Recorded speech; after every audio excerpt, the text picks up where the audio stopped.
what does the word American mean to a Brazilian?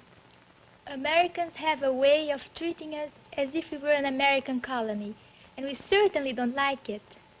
To an Ethiopian? Some, not many, consider the Americans as the Italians just because they are white, and they have just complete hatred for the Americans. To a South African? The dawning of a new day. And yet I fear the famous words of Spengler. After the highest point is reached, decline begins. To an Italian?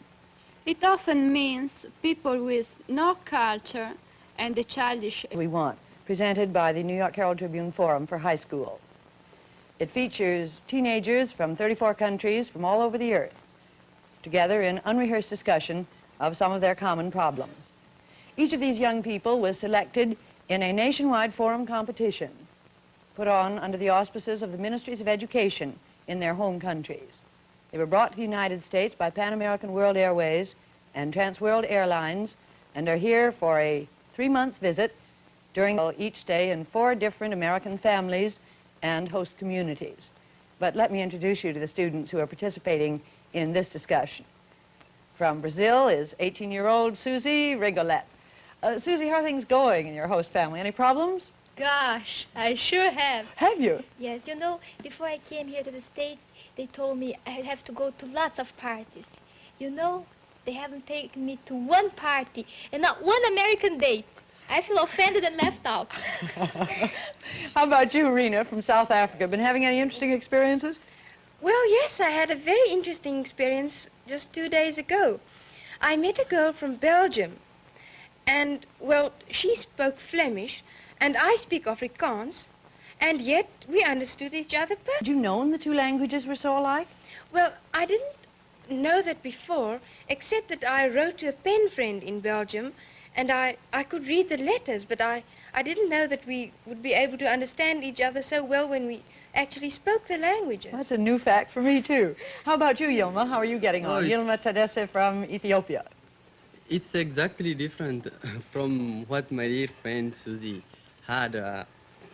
In me, there are lots of parties. I had been offered lots of parties, and I had to attend them and dance there. But unluckily, there are many girls who would like to dance with me. And so the student council had, first of all, to receive an application for a dance, and then have it signed by me. And on the whole, all things went on very well. I mean, with my family, the faculty advisor of the school, and the students. And I have a terrible thing. I couldn't tear apart myself from this community and the school. It makes it hard when you can stay only 2 weeks, doesn't it, and have to leave. I know, but if you stayed in just one community for the whole 3 months, you generalize and think that all America was like that. So it's probably fair, but I know it's hard. Marcella from Italy. By the way, what are people doing about your name? Do they call you Marcella? No, American people can't say Marcella as we do in Italian, so they call me Marcy. Good nickname. Glad you got it here. Well, how are things going, Marcy? Oh, quite well. I am quite at home here. But I was really astonished because I've never seen people who kiss so much as here you do. I mean people, of course, young person, girls and boys. This is part of your high school education, is it, Marcy? Yeah, it is. You take a course in kissing. Well, look, maybe it's too early to ask you this yet, but could I ask whether you've so far got any dominant impression, your first impression of the United States? Well, you see, in Brazil, the impressions we have of the States is what you see in the movies. So when you see a musical, you think life in America is just dandy. Everybody floats around in a rosy cloud, singing songs with a beautiful and handsome young man beside you. Then you see a gangster movie, and all the Americans are bloodthirsty and violent. So when I came here with an American life, an American family, it was so different. I felt so at home. It's a real family life. You know, I've complained about the parties, but maybe it's just as good because I'm with my family every evening. We watch TV, we talk, we have discussions, we do homework. So it's just as good. So your image of America made from movies, where every young girl had a young man and danced all the time, hasn't proved to be true in your case, has No, it? not yet. Maybe it will. Maybe that will come I later. sure hope so. Any other impressions? Yes, I do. I thought the Americans would be hospitable and friendly. And as a matter of fact, it became true. I proved it. Starting from the airplane, the hostesses were just as sisters, rather, and the faculty advisor from the school, my host families, and everything got to be true. And it's really wonderful. I'm amazed. Is that your dominant impression so far from America? Anything here that you hadn't expected? Oh, sure, there is one thing that I didn't expect. It's really funny, but I have to say it. Go ahead. There is a dog in the family I am in. It's called Trooper. That's its name. And it's quite familiar. And at lunchtime and at dinner, it just pulls itself to the table and asks for food. It's really just contrary to my country. They wouldn't even, dogs don't even pass the dining hall at all. And it's rather peculiar and strange. You got any dominant impressions, Marcy? Yes, I got another one about animals too, because I was really astonished when I arrived here, seeing how big your cats are. Really big. Cats? C-A-T-S? Yes, really, A bit cats. bigger than Italian ones. Yes. Oh, I don't know, perhaps they eat vitamins and I think so. No, because I don't know if you went to a supermarket, but I went, and did you see the big section where you can buy all the food for the dogs and so? Oh, it was More funny. food for animals than for us. Let's come back to you, Rena. Any dominant impressions so far? Well, it might seem strange, but I think the inscription upon the Statue of Liberty, which I also saw at my arrival at Idlewild today, "Give me your tired, your poor. I lift the lamp beside the golden door." I think that will be my one dominant impression of America whenever I get back and think of the wonderful time with the Forum. I didn't know it was in the airports now. Times have changed. It used to be just on the Statue of Liberty. Now I'm glad we've got it in the airports, too. Well, now, I want to come back to some of the fairly startling things you all said at the beginning. Susie, you said that North Americans or United Statesians in Brazil, I won't call us Americans because you're Americans, too, if I can think of it, acted and treated you as if you were an American colony. Now, tell us a little bit more about that. Well, you know, most Americans in Brazil are tourists. I live in Rio, and Rio is a tourist city. So they come there, they just ask, they act as if they own the world, and they just look down on us like that. So we really don't feel like very at home with them. But I had another experience with Americans too, because I lived for 1 year in an American camp. It was near Rio. My father worked for Light and Power. We had to live there. We were segregated from the rest from towns. We were just that little camp. And there the Americans acted differently. Well, for one thing, I had to learn the American language, the English language, because, as you know, the Americans wouldn't think of learning Portuguese. Oh, no. So I had to learn it. And so I saw that the Americans are really very friendly. They love animals. Yes, they love animals, Yilma. And they're always in a hurry. They often themselves don't know why they're in a hurry. They just run around. What about Americans in some of your other countries? How about Italy, Marcy? Well, I know that there are a lot of Americans in Italy, but who live there too. I think that Italian people think that all the Americans are very, very rich, and so perhaps they would like better if American tourists, when they go to Italy, spend much more money. I don't know, because Italian people thought that think that Italian Americans don't spend enough money in our country. Yilma, you said just now that the Ethiopians dislike the Americans as a result of the Italians. Yes, this is really shocking for me. Why? Just wait. It's really wonderful. Don't you know the relation between Ethiopia and Italy? Well, yes. From 1936 to 1941? Would you mind telling me if you have come across it in your history? I don't think so you would. But let me hear it. Oh, I like better if you speak.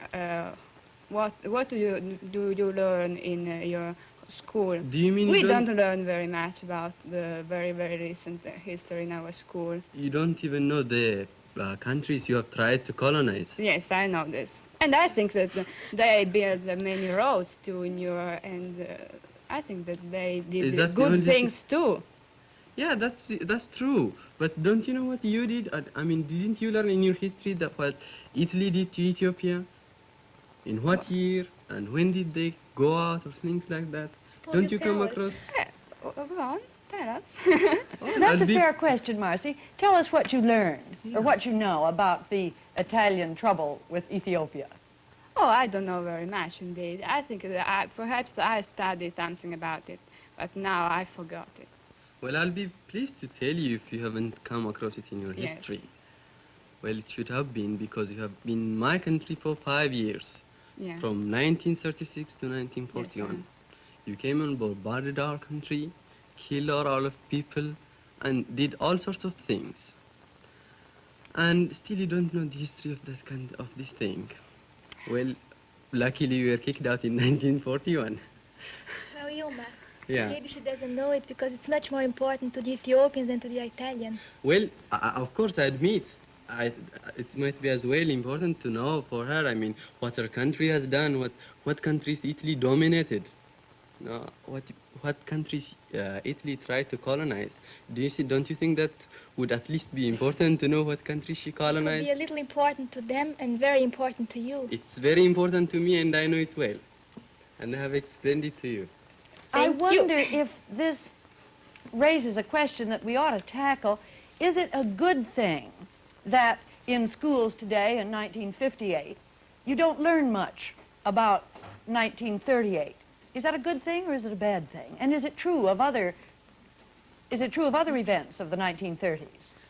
Well, I think it's a bad thing. I would like to know much more of how of our government, of our economy, and of all the things that are happening now in the world. In our school, we don't study this kind of thing. We just study history as far as I think the first World War. Well, don't you ever get to study, for example, Italy under fascism and the Second World War? Yes, I think that first I'm studying the things next year, I think. But I'm not sure. But now, at 18, your history that you've studied in school has just brought you up to 1914. Yeah. Well, if you don't study current history, what kind of things do you study in school, Marcy? Now, I don't mean to be unkind, but you said that the Americans had a childish education and were completely uncultured. What do you learn in school? Oh, we learn a lot of things which I don't know if they are very useful for us. Because, for instance, we in my school, I'm attending a classical school, and so we learn Greek and Latin, history and philosophy, and a lot of very old-fashioned things.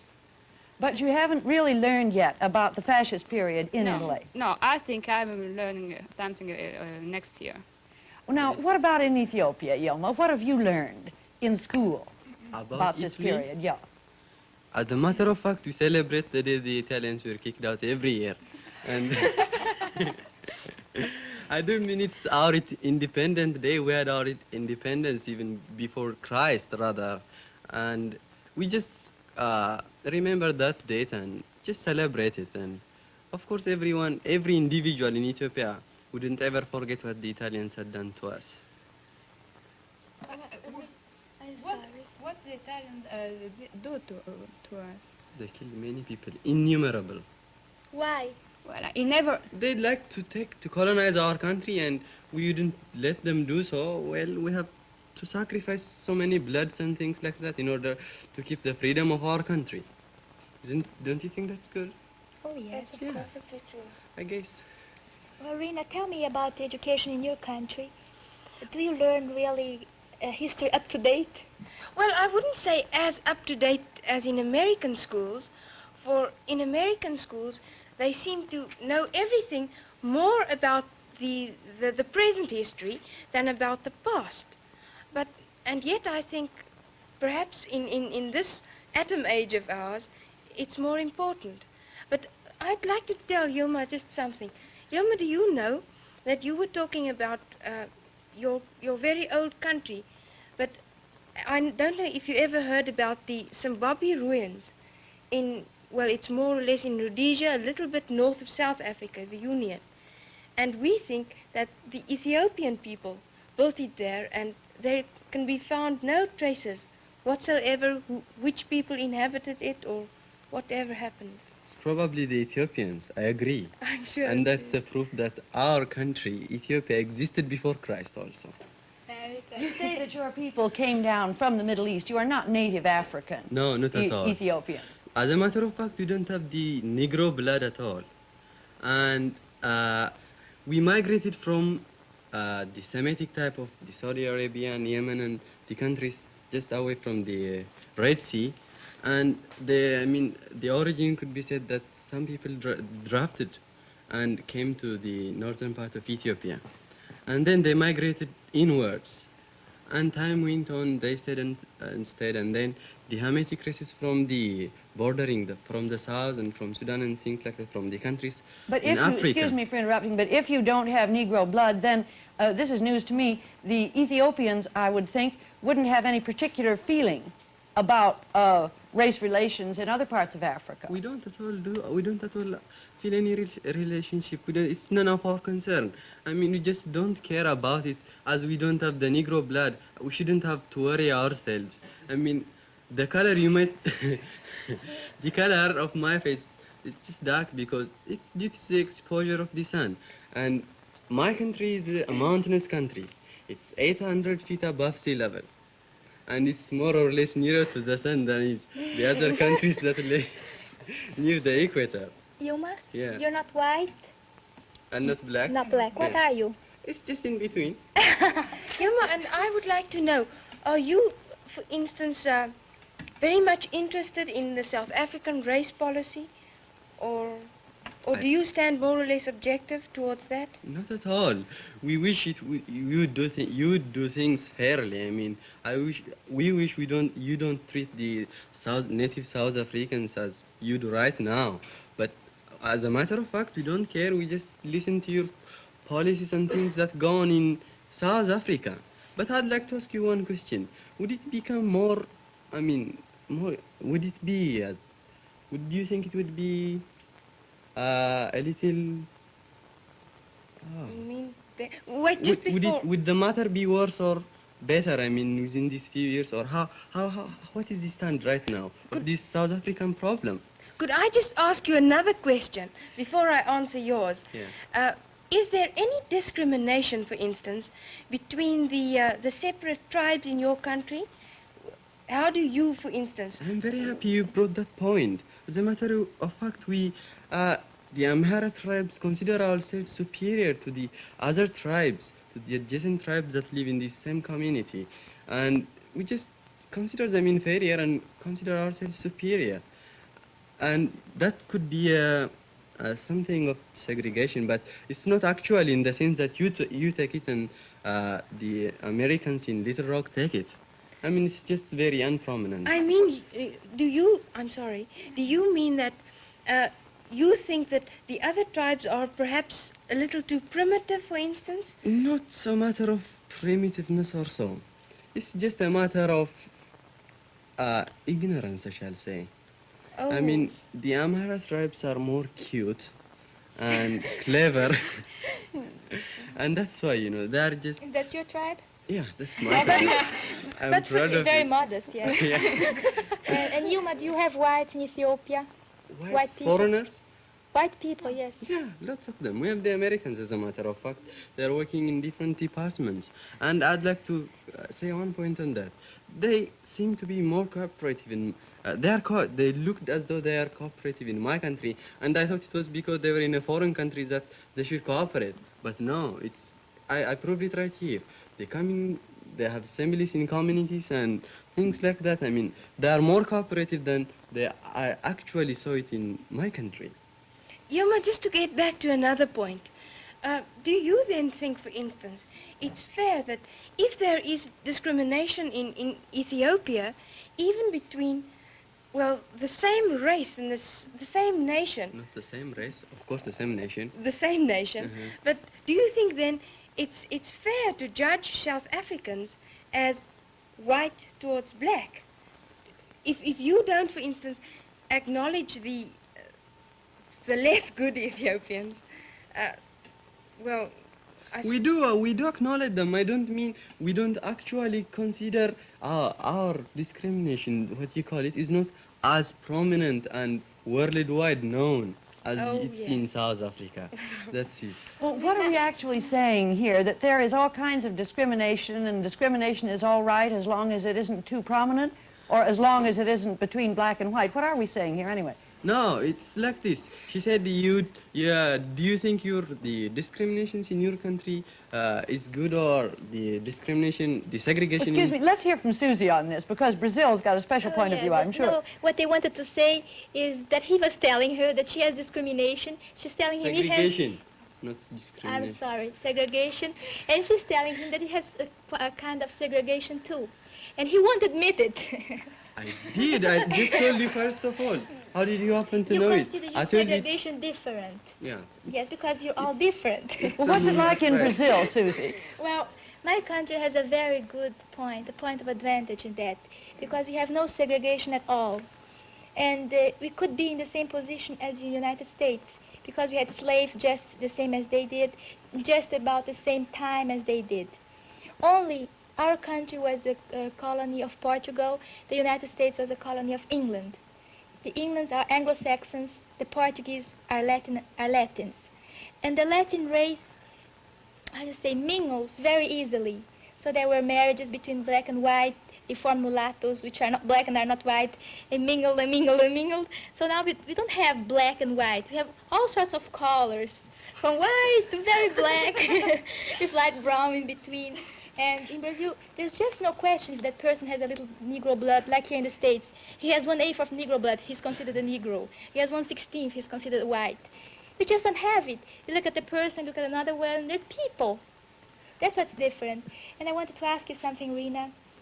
You say there's a great segregation in your country. That's right. And in your country, do you have prejudices against the black people? Well, I wouldn't actually say prejudices. Perhaps I should just explain this to you. Everybody seems to have heard of apartheid during the last few months, years.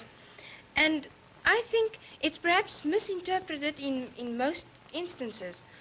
I'll tell you what apartheid actually means. It means the development of two separate racial groups within their own areas. And Susie, you said that there is no discrimination whatsoever in Brazil. Could you just tell me more or less, are there more whites or more blacks in Brazil? There are more whites. There are But- more whites? Yes, there are more whites. But you can say white and black. White Oh, and yes. not white. Oh, yes. Because the blacks aren't just black. They're all colors, as I told you. Because the whites marry very easily with the black and with the Indians. In Oh, Brazil, that yes. happens very much. So we just don't count blacks and whites. Just people, you know. For It's instance- very different from your country. For instance, would you marry a A Black one. I think that I personally wouldn't marry a black one because my parents wouldn't approve of it. And you, That don't you think means- that's a little bit of discrimination? It is. I'm I'm sure. sure on my Actually part, I segregation. wouldn't. But I'm not a real Brazilian because my parents are Swiss. But the real Oh, Brazilian, yes, they would. yes, they would. And they do. They do very often. They do it all the time, in fact. Yes, there's really no discrimination in this. But now, let me come back to the question. You Fine. said you have a kind of prejudice in your country. Do you have it here? Do you feel any prejudice against a black person here? Do you feel kind of awkward? Oh, no, not in the least. For instance, I think that integration in America is perfectly right. And I think it should be done. And therefore I approve of it. But I just don't see how integration would work in South Africa, at least not for the present. For in South Africa, it's 3 million whites against 12 million, whilst in America it's altogether different. And I'm quite assured that the present policy that we follow is going to be the solution of the problem at last. Actually, I hope Could so. you imagine the Brazilian problem having been solved like that? No, Why not? it won't ever work. Because people are people. They can't be separated. You stay here, you stay here. You are white, you are black. You can't. Are you God to judge what they have to do, where they have to stay? You have to go in those schools, they have to go in those schools. You marry with this one, she marries that one. No. No, it's not a question of who is God and who's going to judge, but it's a civilization against a civilization. After all, it is the white South Africans that have built up South Africa to where it is With the now. help of whom? With the help of the other, but with Who the did the heavy supervision. work? With the The black. supervision of the. It has to be so excited, you know. Oh yes, perhaps it should, but I don't know. After all, it's not fair to think that South Africans should just quit all their good work right here. For instance, I couldn't tell what is going to happen in future, but I think for the present time, there is no other solution. For what would you think? Well, I think that people have the right to live as they want to. I think you can't put a barrier between people. Let them go and do as they wish to. If they want to go to your schools, let them. If they don't want to, okay. I'm sorry, our time's up, and you're just beginning to get into the interesting part of the discussion. It's a good note to end on that you gave us, Susie. People are people. In a brief summary, I think I've learned a couple of things tonight. I've learned a little bit more about Ethiopians' racial background. I've learned something about schools in Europe these days, and the fact that they don't teach current history. We may do a little more talking about schools. I think I should say, too, that our purpose is not so much to tackle a single subject exhaustively and reach conclusions. Maybe at the end of 3 months we'll just have a few tentative conclusions of the world we want. Our purpose is rather to give you some of the fun and maybe a little of the excitement that comes when this group of young people from all over the world get together and try to get to know each other. Our time's up, and so we have to say goodbye until this same time.